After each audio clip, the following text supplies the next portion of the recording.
जिला पदाधिकारी बांका के द्वारा बौंसी प्रखंड के फागा पंचायत में मिशन संकल्प के तहत अतिक्रमण मुक्त भूमि पर पौधारोपण का कार्य शुभारंभ किया गया। कुल 431 एकड़ अतिक्रमण मुक्त पर मिशन संकल्प के तहत जीविका दीदी की देखरेख में पौधारोपण मनरेगा योजना के तहत किया जाएगा। इन भूमियों पर फलदार पौधे यथा आम, कटहल, जामुन एवं अमरूद आदि जल जीवन हरियाली अभियान के तहत लगाए जाएंगे। आज कुल 17 एकड़ भूमि पर पौधारोपण प्रारंभ किया गया, जिसमें कुल 400 पौधा लगाया गया और 1600 पौधे लगाए जाएंगे। यह कार्यक्रम सभी प्रखंडों में मिशन संकल्प के तहत अतिक्रमण मुक्त भूमि पर किया जाएगा। आप लोग सुनते होंगे किसी दबंग ने जमीन को कब्जा कर लिया, तो हम लोगों ने पिछले कुछ एक डेढ़ साल में हम लोगों ने एक विस्तृत अभियान चला करके ऐसी जमीन को जो सरकारी थी उसको हम लोगों ने कब्जे से हटवाने के लिए कार्रवाई करी और फलस्वरूप ये रहा उस मिशन संकल्प के तहत कि लगभग 431 एकड़ जमीन जो है वो हम लोग मुक्त कराने में सफल रहे। और साथ ही हम लोगों ने माननीय मुख्यमंत्री जी की जो एक सोच रही है कि जल डैश जीवन डैश हरियाली, मतलब जल है तो जीवन है, जीवन है हरियाली जो है फिर आपके पूरे घर में भी आएगी। तो हरियाली जो है वो एक अभिन्न अंग होता है। आप लोग देख रहे हैं अभी मोरक्को में 2 दिन पहले भूकंप आ गया, उसमें 2000 से ऊपर लोग मर गया है विदेश में। ये सारी जितनी भी प्राकृतिक आपदाएं हैं वो निरंतर बढ़ती जा रही है आज के समय में, और कहीं ना कहीं इसका एक विशेष कारण है कि जो हमारा क्लाइमेट है उसमें परिवर्तन आता जा रहा है। हमारा जो मौसम है बदलता जा रहा है। आप पहले देखेंगे कि मौसम में बारिश किसी और समय होती थी, अब धीरे धीरे बारिश जो है इस महीने तक भी चल रही है।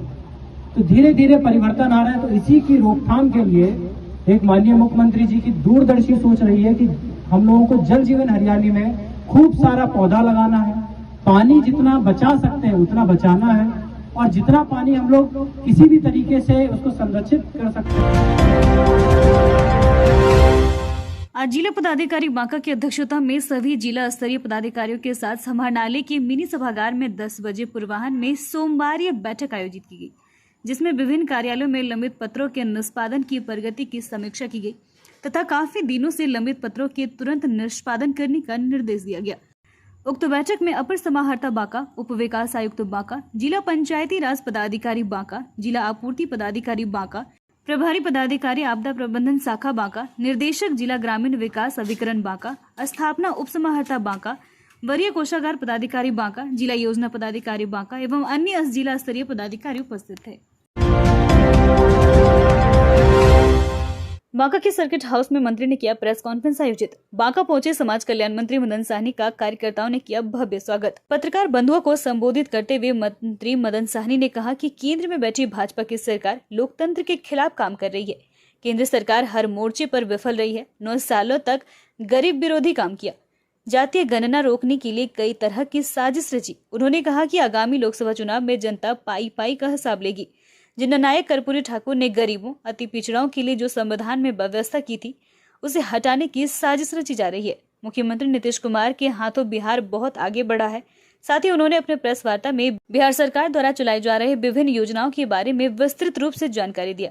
इस कार्यक्रम में बेलहर विधायक मनोज यादव, समाज सेवी क्रांति कुशवाहा, समाज सेवी सह नगर परिषद के पूर्व उपसभापति प्रत्याशी कंचन कुमारी के साथ साथ सैकड़ों की संख्या में कार्यकर्तागण पहुंचे हुए थे।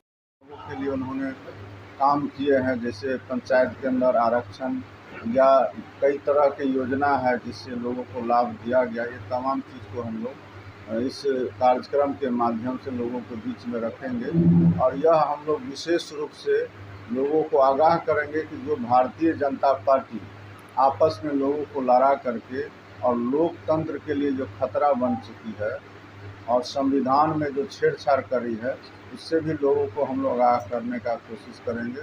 साथ ही हम लोग यह संकल्प जरूर सभी लोगों के साथ मिल कर के लेंगे कि जब तक 2024 से भारतीय जनता पार्टी को हम लोग देश से मुक्त नहीं कर देते हैं, तब तक हम लोग जो है लगातार इस तरह के कार्यक्रम करते रहेंगे। और हम लोग जो इंडिया गठबंधन हम लोग का बना है, उसके नामकरण से ही जो भारतीय जनता पार्टी परेशान है और भ्रम फैलाने का कोशिश कर रहे हैं, इस पर हम लोग विस्तार से लोगों को बताएंगे कि आज से पहले जब इंडिया गठबंधन बना था तो माननीय प्रधानमंत्री जी भी एक बार नहीं बल्कि अनेकों बार इंडिया शब्द का इस्तेमाल किए हैं। जैसे उन्होंने कई मौक़ों पर वोट फॉर इंडिया या हमारे जितने भी सरकारी कामकाज, यहाँ तक कि आप देख लीजिए कि जो हमारा भारत का नोट है, करेंसी है, उस पर भी लिखा हुआ है रिजर्व बैंक ऑफ इंडिया। बहुत सारे जगहों पर इसका इस्तेमाल होता है और यह तो कोई विवाद का विषय भी नहीं होना चाहिए, क्योंकि यह संक्षेप में नाम है इंडिया। और सिर्फ इंडिया नाम रखने से चूँकि लोगों को सुविधानुसार कहीं अगर आवश्यकता होता है तो लोग भारत भी बोलते हैं, कहीं सुविधानुसार लगता है तो इंडिया भी बोलते हैं, लेकिन हमारा गठबंधन इंडिया बना है और इसका जो असर है उस असर को भारतीय जनता पार्टी समझ रही है और वह घबरा गई है। और हम लोग इस मुद्दे को लेकर के ज़रूर हम लोग अपने लोगों के बीच में जा रहे हैं। खास करके जो आरक्षण को समाप्त करने की साजिश भारतीय जनता पार्टी के द्वारा किया जाता है, चाहे वह नगर निकाय का चुनाव हो, उसको भी रोकने का भारतीय जनता पार्टी के लोगों ने कोशिश किया। और अभी जो जातीय गणना हो रही है उसको भी भारतीय जनता पार्टी ने अपने लोगों को न्यायालय में खड़ा करके इसको अवरोध पहुंचाने का कोशिश किया है। ये तमाम बिंदु हैं जिसको लेकर के हम लोग लोगों के पास जा रहे हैं। लोगों का भी भरपूर समर्थन मिल रहा है और हम लोग आशा करते हैं कि जो 2024 का चुनाव होगा उस चुनाव में भारतीय जनता पार्टी का भारी शिकस्त हम लोग देंगे।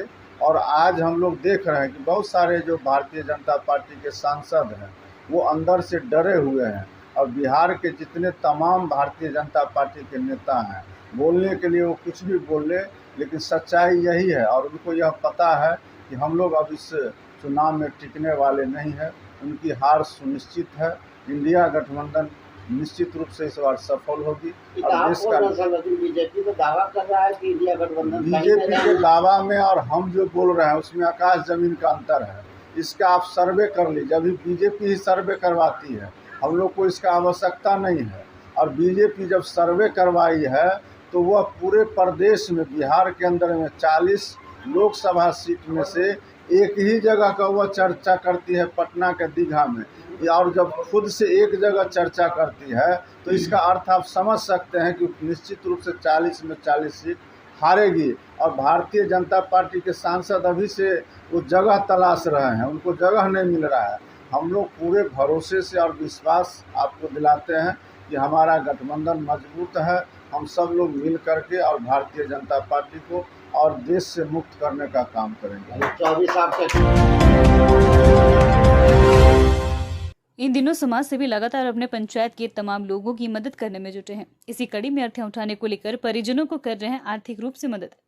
बाराहाट प्रखंड अंतर्गत बाराहाट सोंडीहा दक्षिणी पंचायत के पूर्व मुख्य प्रत्याशी सह समाज सेवी राधानगर निवासी गौतम कुमार यादव को आज अपने पंचायत के वार्ड 2 ग्राम राधानगर निवासी अनीता देवी के 65 वर्षीय पिता मक्खू दास, जो लंबे समय से बीमार थे, उसके देहांत होने की खबर जैसे ही मिली, तुरंत अपने सहयोगियों के साथ अनीता देवी के घर पहुंचकर मृतात्मा को शांति प्रदान हेतु ईश्वर से प्रार्थना की एवं परिजनों को सांत्वना देते हुए 2500 रुपये नगद राशि देकर सहयोग किया। मौके पर समाज सेवी गौतम कुमार यादव के साथ वकील राय, मणिकांत दास, प्रमोद राय, छोटे लाल राय, बद्री राय, बिस्कुटी राय, लालू राय, तारनी राय, बम कुमार, अमित कुमार, शैलेश कुमार, रमेशी राय, पंकज कुमार, मनोज दास, भारत दास, मुशो दास आदि पहुंचकर शोक संवेदना प्रकट किया।